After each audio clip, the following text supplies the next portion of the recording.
Hey there! Did you know Kroger always gives you savings and rewards on top of our lower-than-low prices? And when you download the Kroger app, you'll enjoy over $500 in savings every week with digital coupons. And don't forget fuel points to help you save up to $1 per gallon at the pump. Want to save even more? With a Boost membership, you'll get double fuel points and free delivery. So shop and save big at Kroger today. Kroger, fresh for everyone. Savings may vary by state. Restrictions apply. See site for details. Football Gods is the podcast where we give celebrity fans ultimate power over the beautiful game. You can hear Ian Brodie choose his ultimate football anthem. I think You'll Never Walk Alone, which is a song about community, being together. I don't think you could have a better song. And understand, above all else, what annoys Nader Manuelha. A player who solely plays for themselves, but from the outside is perceived as being great to the team. Like, some of these guys are the most toxic people you could ever wish to play with. Search the Football Gods wherever you listen to podcasts. Thanks for choosing this free Anfield Index podcast. If you'd prefer to listen to this or any of our other shows without adverts, then now's the time to check out Anfield Index Pro. With AI Pro, you can supercharge your entire listening experience. You'll not only get all of our podcasts without the ads, but you'll have them far faster with our Quick Publish feature available exclusively for subscribers. AI Pro also puts you in the heart of our sound studio, with an option to listen to many of our shows live and interact with the podcasters in real time as the shows are recording. Upgrading couldn't be easier. AI Pro is available on all popular podcast platforms, and we have our own apps for Apple and Android.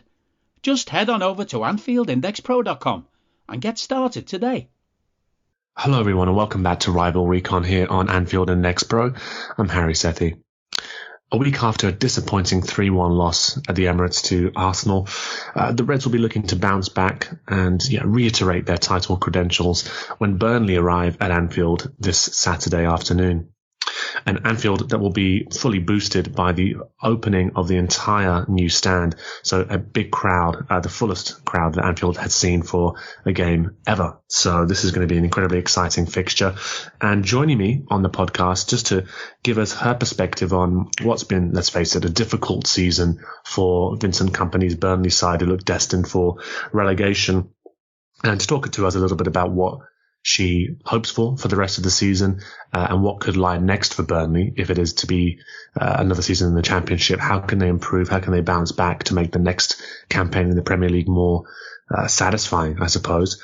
I'm delighted to welcome back Natalie Bromley from the No Nay Never podcast to chat with me on all this. Welcome back, Nat. Good to speak with you again. It feels like it wasn't that long ago that we chatted. Yeah, was it 26th? Yeah, was it Boxing Day, wasn't it? Yeah, it was. Day. Yeah, we had the Christmas one. Yeah, it's been quite a quick turnaround as this one, hasn't it? Which has been quite quite bizarre. Good stuff. Good to be back. Exactly. And I remember when we last spoke, any football fixtures around that time of year, you just descend into this haze of just like, there's what football, month is it? There's football on. I think I was at a relative's house trying to keep an eye on the radio that was playing the Liverpool Burnley game at the time.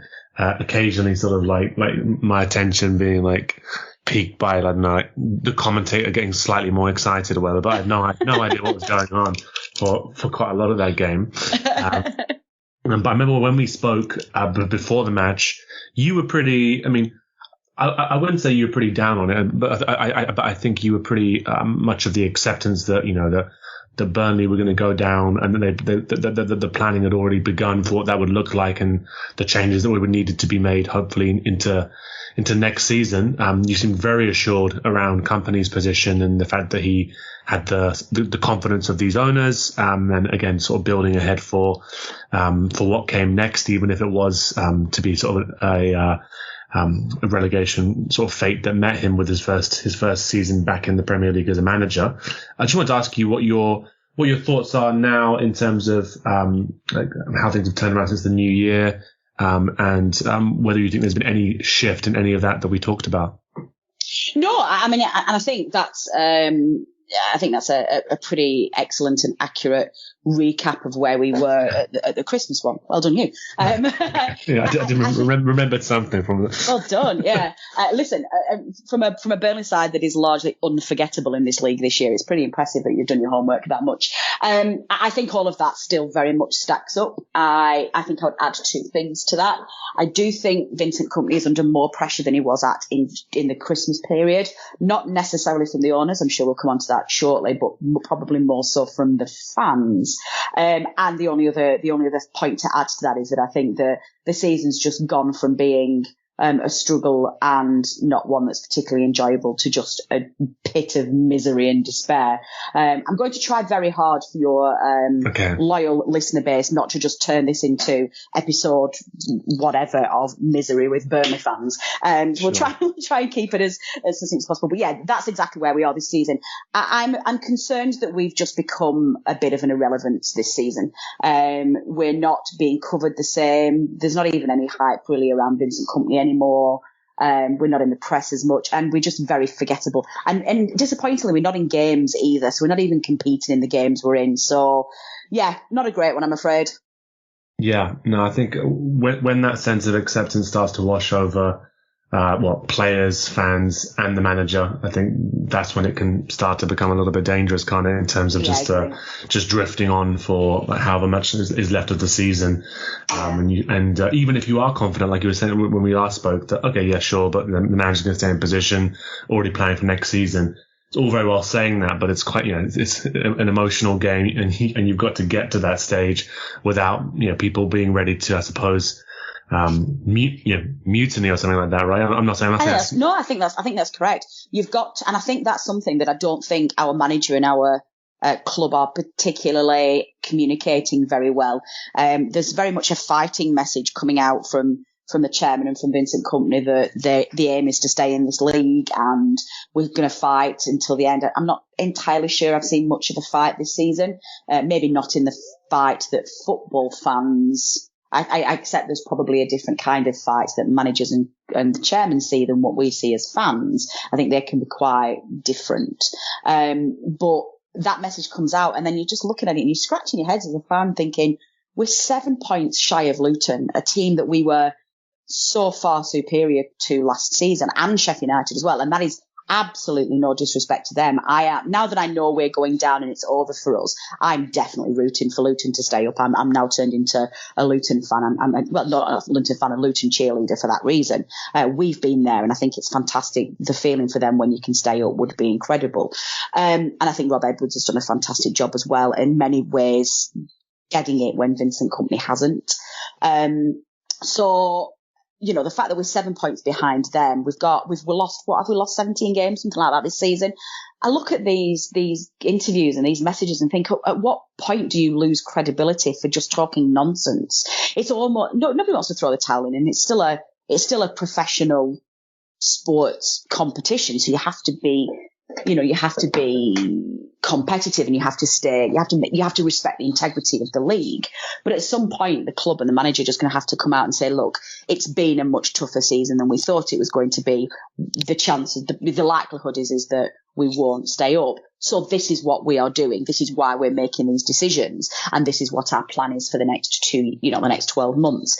And I think that would help build those bridges with the fans. I think fans are feeling disengaged with the club this season, and I certainly feel that too. This isn't the team that won the championship last year that we built up that relationship with and that morale. The manager's been a little bit distant this year as well for some reason, and everything just feels like we're not together as a club. Everybody's on a different page, so that's not helping for sure. Yeah, in some senses, to me, it seems like this is how people act when they think there aren't any stakes. Yes, that's so true. Yeah, in terms of, yes, of course, the stake of relegation is there, but then we all know about the parachute payments. We all know about, if we're to believe that the manager has that confidence of the owners, there's no stakes for him.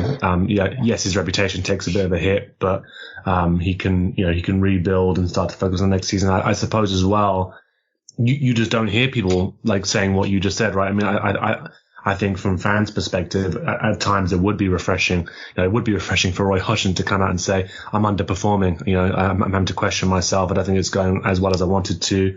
I understand the fans' impatience, and these performances aren't very good. Like from the Palace perspective, I just mentioned them because I'm seeing a lot of very upset Palace fans. Sure, yeah. And Hodgson, somebody who doesn't really necessarily. I think from time to time he may be accused of gaslighting fans into what they're actually seeing with some of his comments with Kompany and him saying that we're going to keep on fighting. I suppose in one sense I can see a world in which he comes out and says what you've just said to me earlier on. It's been tougher than we expected. It's quite clear that we're heading in one direction, so we're going to plan for next season. How does that? I mean, do you think that would have a positive impact on the fans? Like it's almost a white towel at that stage, despite the mathematical, probabilities and all that. And how do you think that would affect the players as well? I mean, that would be my only thought about it. And listen, and I agree. And I'm not suggesting that there is an easy answer to this. And believe me, there's a very good reason why I don't work in football coaching, and I don't yet. I'm going to say yet because one day I'm going to own a football club. It's that it's all very well me sitting here as a fan with my emotional head on and saying like, this is what I think they should do. But then you work it through and you think, well, maybe that is a terrible idea, because you're absolutely right. There will be sections of fans that don't share my view, which is why football is one of the most wonderful sports. It's a very opinionated sport and everybody has a different take on it. So if Kompany and the board came out and said that, there would be likely mutiny from certain sections of fans where they say, where's the fight? Where's the spirit? You've given up already. That's atrocious. So yeah, that's not an easy message. I completely get that. I guess, the comment about the players and how it affects everybody else. I'm not suggesting that Vincent Kompany comes out and does this himself. I think there has to be a decision internally that everybody's on board with that. So everybody says that's done. There's obviously ways to manage it. And I would probably be saying, look, the reality is this. I think, the odds are going to be that we are heading back to the Championship. To be clear, we won't give up until such time that it is mathematically impossible, but we are going to make some tweaks based on X, Y, and Z.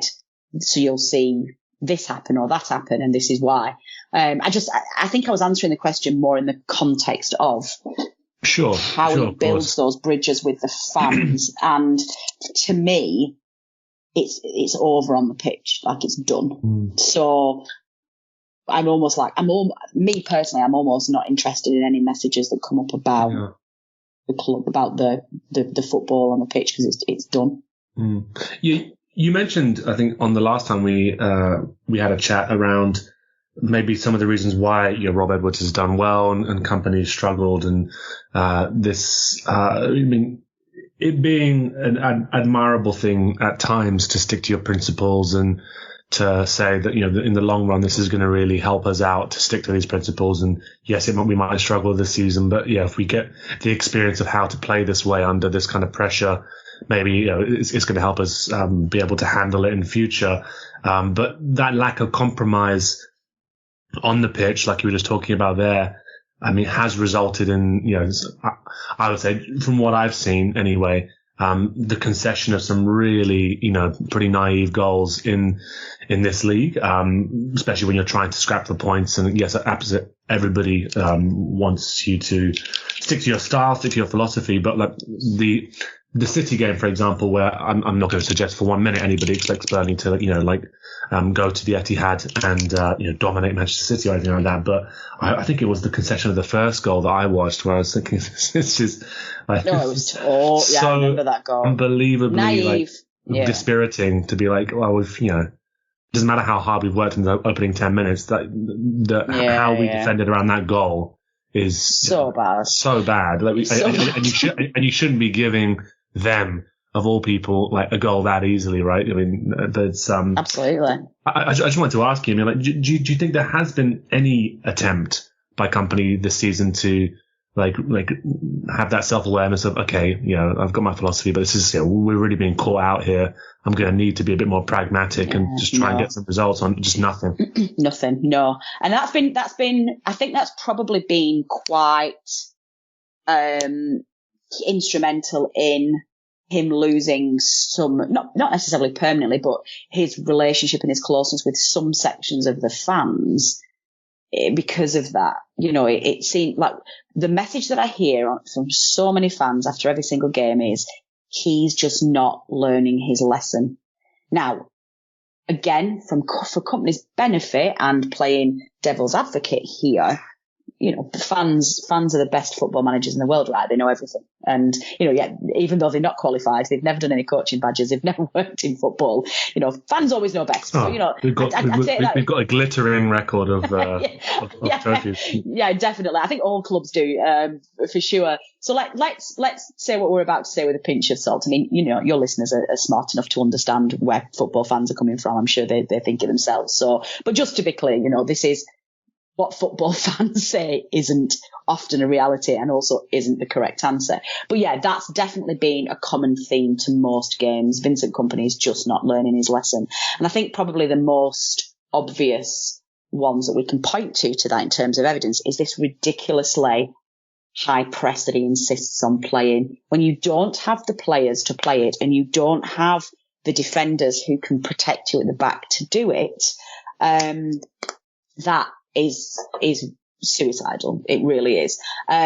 All he needs to do, what would make a massive difference? We talked about this on our podcast this week, and one of our tech guys made this point, just so that people don't think I'm taking credit for it. He suggested looking at the heat maps and the strategy that the company's been playing. A massive difference to Burnley this season would be to just drop that press back 20 yards. Just drop it back, defend 20 yards back. You can still press high, but not as high as he is doing. And just give the defenders just that extra 10 yards of protection. Defenders therefore are not caught out quite as much. Poor James Trafford isn't just completely exposed by his defence being absent more often. And I think that would definitely help us stop conceding the gift goals that I've been calling them this season. There's been so many games where sides just haven't had to earn their 3 points. We've gifted them on a plate, and that's disappointing on many levels. So I think that's something that he doesn't seem to be doing. I think that there has been a small shift, actually, just to give Kompany credit for something. He did start the season insisting on playing the Pep Guardiola inverted fullback system. That seems to have been dropped. I think, again, he's realised very quickly that, generally speaking, our fullbacks at the club are quite poor. We don't have the players to do that. So that has been tweaked a little bit. But yeah, there are definitely some things there's some mistakes that we are seeing every single week. And that's very frustrating for fans. Asante came to TurboTax after graduating from culinary school and landing a job in the hottest kitchen in town. My hands are full all day, every day. I love it. Asante, as your TurboTax expert, I'll make your moves count, guaranteeing 100% accurate filing and your maximum refund. Sound good? Yes, expert! Switch to Intuit TurboTax and make your moves count. See guarantee details at turbotax.com/guarantees. Experts only available with TurboTax Live. I don't need a VPN. I've got nothing to hide. This is what I used to tell myself before I hooked up with LibertyShield.com. Not only is my home internet now fully encrypted, but I can now access all the websites I want, whenever I want, and do so from absolutely anywhere. As a Liverpool fan, I love to know I can now watch every match, regardless of whether it's on UK TV or not. My Liberty Shield VPN makes sure nothing is blocked and guarantees me super fast streaming speed throughout that match. You can get connected right now with their software package, which includes a 48-hour no-obligation free trial and instant access to their apps for Apple, Android, Fire TV, PC, Mac and Android TV. Or go a step further like I have and get one of their pre-configured VPN routers. These small but powerful devices allow you to easily connect every device in your home to VPN, making it the perfect solution for smart TVs, Mac boxes and games consoles. Visit LibertyShield.com today and use coupon code AIVPN25 to get 25% off at checkout. Yeah, no, I think it does make sense as to sort of why fans would feel a little bit alienated from him. And yeah. In that, I mean, it's again, he's always struck me as somebody who actually speaks quite well, actually, about football and can at times convey his ideas quite well. But yeah, there's still a lot of games to go. That's the thing between now and the end of the season, and so just to have that air of resignation, I think is going to be. I think even if he came out and said, okay, we can see where this is going, so we're going to try some different things to see how we can develop certain players and also prepare for what's coming next. Even if that didn't work, I think you can imagine how fans go, okay, cool, let's see how this works, and maybe we do stumble on something, right, and we pull some results out of there. The other element of this is the ownership, and you're saying that maybe even somebody from the ownership could come and say, okay, it's been disappointing. Here's where we're heading. This is why we've got faith in Vincent, etc. Here's the plans for investment, whatever. But how do you think they've handled this as well in terms of just being visible throughout the season? As you mentioned, there's been a distance between Kompany, it feels like, and the fans. I mean, has anything filled that vacuum or not? Yeah, listen, I don't have any problems with our board. I'm a massive fan of ALK Capital. I think Alan Pace is absolutely fantastic. I think it's a slightly different point with the chairman and the board. And there's a reason for that. We're now owned by Americans. Yeah. And they are, and I apologize to any Americans listening to this for this horrendous stereotype that I'm about to put out on air here, but they are the Americans that you would expect to see. They are so excited. They are so enthusiastic. They look at everything and they wake up every morning. They're like, how can we make this club greater again? And that enthusiasm and that excitement is infectious. And I am on that train and I am not getting off. I am sensible enough a football fan to understand that some of their initiatives or some of their plans or some of their ideas are a little bit either ambitious or a little bit American, and they're probably doomed to fail. But I love the fact that they try them anyway. And if they don't work, they just shrug their shoulders and go, oh, well, that didn't work. What's next? And I really love that. And I love the vision that they've got for the club. I do love the fact that they are desperate to make sure that Burnley as a club stays relevant for football in 2024 but also maintains its identity and its close links to the community. I think so far they've made a very, very good job of that. Now, what comes with that is that you can't cherry pick the characteristics of a chairman that work for you. So, because I love that enthusiasm and I love his ambition and his drive and what he wants to do, the flip side of that is that you will always get Alan Pace coming out saying, oh, we're going to survive. I'm pretty sure of it and I'm not giving up. And whilst you can kind of look at that with one eyebrow raised and go, yeah, come on, Alan, it's not naivety from him. It's just a relentless positivity and optimism. And that's how, as a Mormon and as a man of faith, how he chooses to address each day by having that positive, channeling that positive focus, channeling that positive energy. It doesn't work for everybody, but so what? I don't begrudge him that time and space to be able to manage his football club that way. So I don't agree with it. And sometimes I do raise my eyebrows a little bit and have a little chuckle to myself and go, oh, Alan, we're not going to survive. But, if that's what he needs to do and we get the benefit of that energy in other ways, then so be it. I think that's okay. So then, I suppose we'll touch briefly upon the game itself, but just I want to ask you what you were thinking around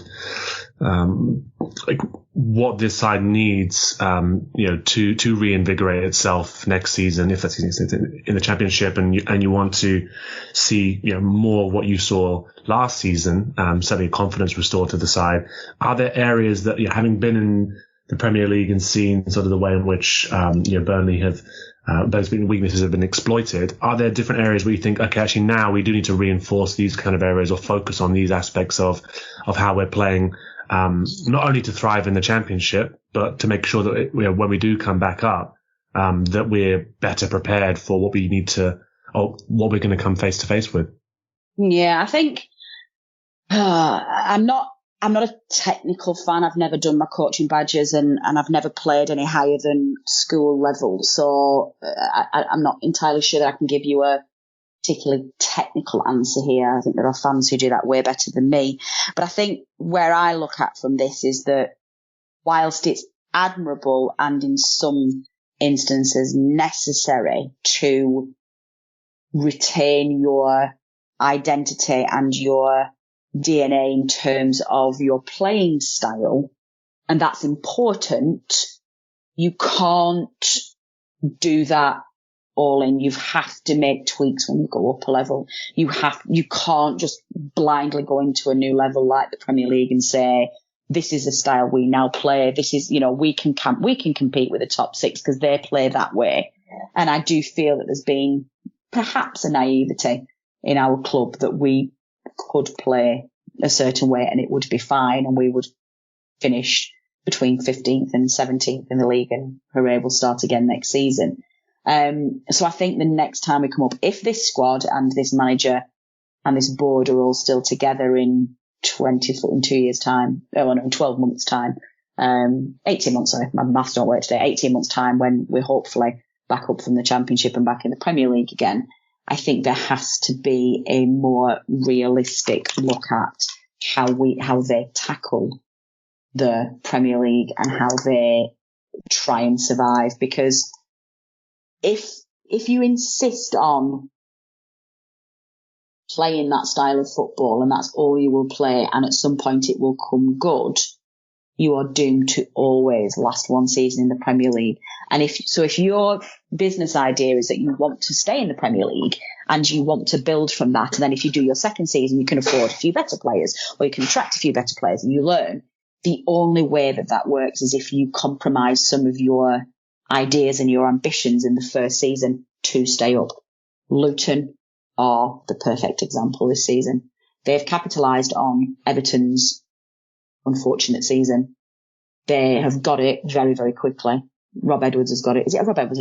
It is Rob Edwards, isn't it? He's got it a lot quicker than Vincent Kompany has. And they may survive now this season. Sean Dyche did it, certain teams. We've seen other teams do it. Fans don't like it. Fans of the bigger clubs don't like it. I don't think many people want Sheffield United, Luton, Burnley, those kind of teams, the Brentfords of the world in the Premier League. They want the powerful top 10. They want a Super League at the end of the day. But whilst this model is still here and there is an opportunity for smaller clubs to have a season in the Premier League, you have to capitalise on what it takes to survive. And that, I think, is what's been very absent this season from us. In terms of the bright spots, if we can try and sort of like pick them out of all of this, in terms of the players, that's a question. If there are players that you think have shown promise or made strides or at least tried to, approach us in the best way possible, despite maybe at times being hands tied behind their back by the approach they're being asked to do in difficult circumstances. Who would those be for you? Yeah, I think the obvious one that we'll start with is our centre forward, Lyle Foster. He joined us last January in the January transfer window along with Michael Obafemi as cover up front in the Championship. Come across from South America, quite a quiet, unassuming player, didn't impress at all. Him and Obafemi came on together very much as bit parts in the Championship. We were a little bit like, who is this guy? Like this, we just thought they were going to be squad players, never expected them to feature in the Premier League. Fast forward 6 months, Lyle Foster's fitter, sharper, has had a full pre-season with Burnley. He arrived in the Premier League, started the first game, looks to the point where the joke was at the beginning that this is Lyle Foster's brother. Who did we have last season? There was an imposter last season. He looks a physically different shape. He looks physically different. His movement's changed and he has overnight become a very effective Premier League striker who is way too good for our side and unfortunately won't be with us next season in the Championship. He will get snapped up very, very quickly. So he's been an incredible. Now, unfortunately, he's had a challenging season this season. He has had a spell of illness where he's had to take an extended spell out of the side. I'm really delighted for him that he seems to be on the mend and he's back playing and he's able to enjoy his football. But yeah, he's definitely very, very good.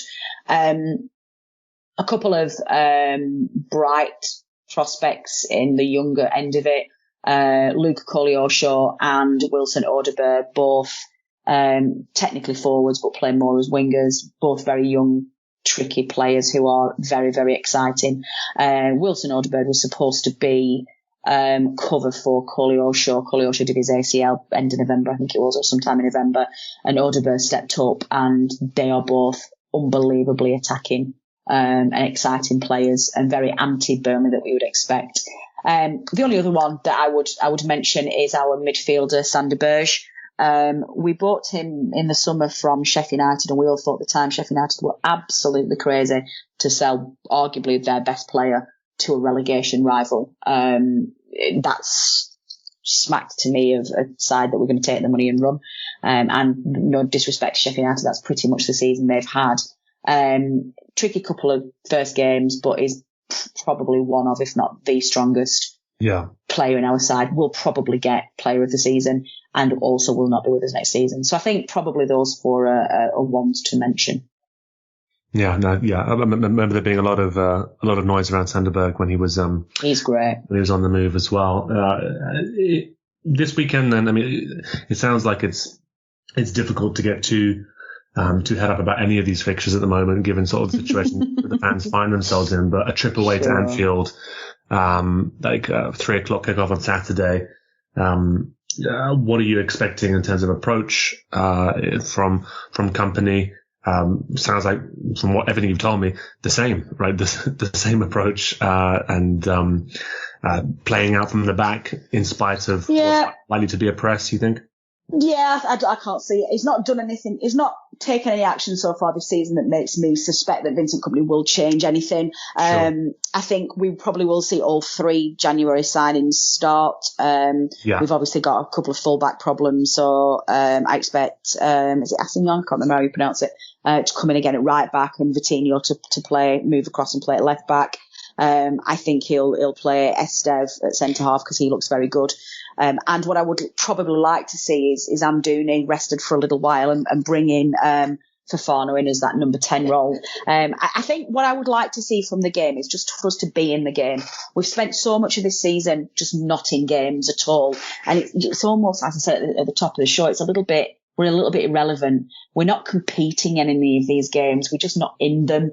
So I really, really would like to see us try and stay in the game for a little bit longer than we have been, and just try and, do you know what?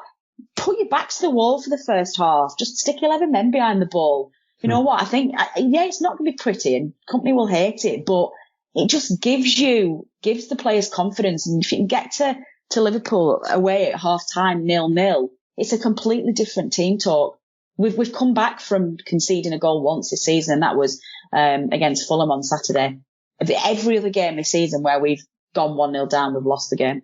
And that's a shocking stat. That, to me, makes me question whether it's rightly or wrong. It makes me question their mental strength. It's like, what are you doing when you go 1-0 down? So if you can go in at 0-0 at half time, it might not be pretty, but that'll give the fans a boost. It'll give them. Then you've only got 45 minutes ahead of you. Sean Dyche used to preach this, and his football was awful to watch. But he did used to preach that if you can just almost write off half a game of football, go in at 0-0, you're not facing 90 minutes away then at Anfield against some of the strongest attacking players in the league. You're facing just 45 minutes, and you never know, you might nick one. So why not? You've not done it all since, and nobody's going to judge you for doing that. Nobody's going to care. No. You know, leave your egos at the door. Leave this idea that you can go and outplay Liverpool playing a high press and attacking open, expansive football playing out from the back. You can't, and that's okay.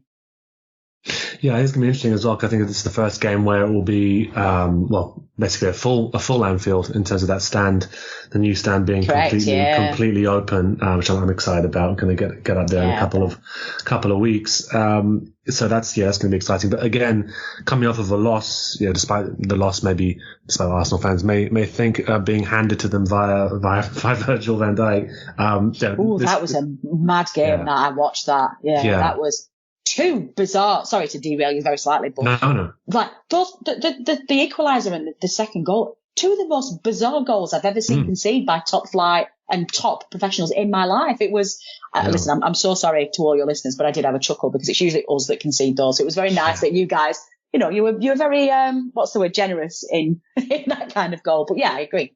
Oh, absolutely. Yeah, I just wish we'd done it against somebody else because that contingent of my family, just not going to, even if they win nothing this season, it's likely, but they're going to really give it to me for that one. So hopefully there's I don't know, some snakes and ladders in there in the future over the next couple of games. But yeah, the point I was making is, the crowd's going to be anxious, know the need to win.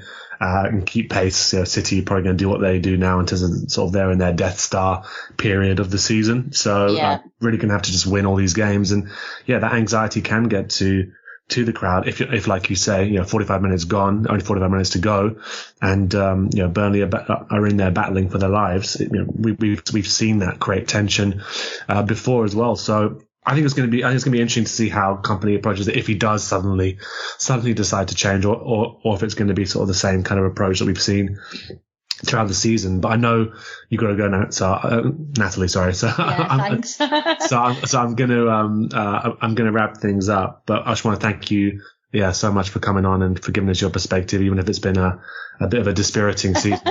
Yeah, sorry guys. Yeah, no, always a pleasure. And I always say this to people I've worked with for a lot of years. One of the disappointing things about getting relegated to the Premier League is that we don't get to do these things, and obviously we don't get to do this content. So hopefully, this will be the last time we speak this season, but hopefully in 12 months' time you'll be calling me and getting us lined up for 2 fixtures the weekend, the season after. So best of luck to all of your. I'll be watching from afar to see who replaces Klopp, and hopefully I will speak to you all in the 25-26 season. Absolutely. Well, I would very much like to welcome a revitalised Natalie back onto the pod anyway, and revitalised Burnley. Just before we go, just wrap things up here, just tell the listeners what's coming next. There will be another podcast, another Rival Recon ahead of the Brentford game on the 17th of February. It's another early kickoff, would you believe? Strange that's happened again. But I'm sure people are going to enjoy that one. So do check out or look out for another pod ahead of that game. But between now and then, lots of pods coming out on Anfield Index Pro. If you want to hear, I don't know, exactly what Thiago's done to his body to only be able to have played 10 minutes in 10 months, tune into Fatigue Index, tune into Under Pressure, you'll hear that. But I'll be back again ahead of that game against Brentford on the 17th of Feb.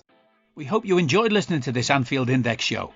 Please be sure to subscribe to our channel so future podcasts find their way to your device automatically. There's nothing quite like fan engagement, and we'd love to know what you think of anything discussed on this show. The best way to get in touch is over on our free Discord community, where both podcasters and listeners debate the hottest LFC topics 24/7. Sign up free now at AnfieldIndex.com/Discord. You won't regret it. You can also follow us on Twitter at Anfield Index, and find us on Facebook by searching for Anfield Index. Oh, and before you go, we'd love it if you could leave us a 5-star review on your favourite podcast app. It only takes a couple of seconds, and it means the world to the people who create these free shows. Sports Social Podcast Network.